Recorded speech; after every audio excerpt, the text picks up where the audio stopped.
so excited to share with you tips on how to grow colorful succulents.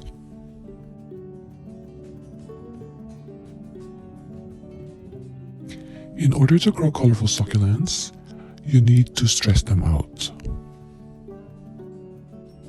Some of you might not like what I just said, and I completely understand because I felt the same way too when I first heard about stressing my beloved succulents. I guess it's because when we hear the word stress, we often associate it with an unpleasant experience like tension, anxiety, problems, and to think of exposing our plants to stress sounds abusive. So I decided to Google what is the meaning of stress and how it applies to succulents. And what I discovered actually makes sense. It says that stress is our body's way of responding to any kind of demand or threat. That the stress response is the body's way of protecting ourselves, and when it is working properly, it helps us to stay focused, energetic, and alert, and in emergency situations, it can even save our lives. Meaning, stress is not always bad. In small doses, it can actually help us perform under pressure and motivate us to do our best. That is somehow the same with succulents. A little stressed and they show their best. Their change of color is their way of protecting themselves. That's what makes succulents unique. Stressors that can harm or kill other plants can actually make succulents more beautiful. Do you feel better now about stressing your succulents? If you do, I have some tips for you. First of all, there are some succulents that are originally green, that no matter how much you expose them to stress, they will still remain green. So it is best to find out what variety you have. Now let me share with you how I stress the succulents. They need to be exposed to extreme conditions, just like in the desert.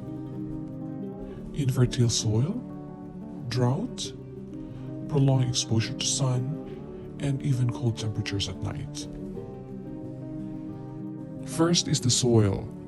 The type of soil that you use is not only essential to make them grow colorful, but actually it is very important to ensure their survival. They do not want to sit on a wet, saggy soil because they can absorb too much water and rot and eventually die. Therefore, plant them in a well-draining soil. Let me share with you a clip from my previous video tutorial, how not to kill your succulents, because it talks about the soil mixture. Succulents come from an environment that does not have a lot of nutrients and water. So we need to recreate that environment when we make our potting mix. And the formula that I have been using is a combination of 1/2 potting soil, 1/4 perlite, and 1/4 coarse sand. Perlite will improve the drainage and help prevent the soil from becoming compact to make sure that the soil will not hold too much water.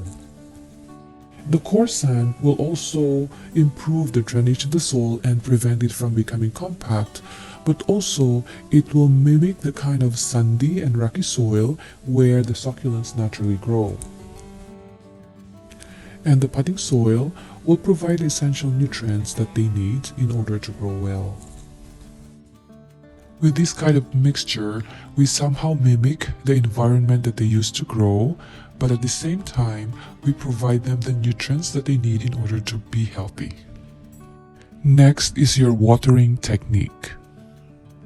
You let them experience drought by making sure that the soil is completely dry before you water again. But when you water thoroughly. In the desert, succulents must be able to absorb large quantities of water in short periods, because desert rains are often light and brief and the water rapidly evaporates under intense sun. So in order to cope in these conditions, nearly all succulents have extensive, shallow root system. Therefore, they can absorb water quickly and store them in their roots, stems, or leaves. Perfectly watered succulents can turn green. So if you live in an area with higher humidity, you need to pay attention to your watering schedule because they can also absorb water from the morning dew. Next is their sunlight exposure. They need bright sunlight all day in order to maintain their bright colors. When they are grown in shaded areas or indoors, not only will they elongate, but also they will slowly fade back to green.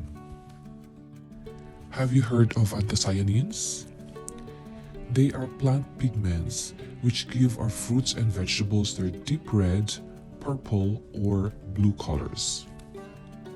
They are also present in succulents.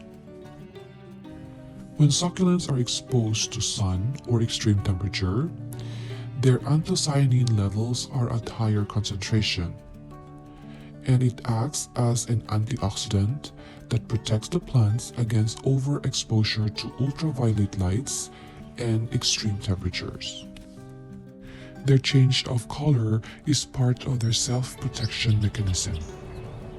And lastly, it is also known that anthocyanins are more stable in lower temperature. That's why their colors are more vivid when it is cold. That's how unique succulents are. They have the capacity to adapt and become even more beautiful in conditions where other plants cannot even thrive. I hope you learned a lot from this tutorial, and if you like this video, please don't forget to subscribe.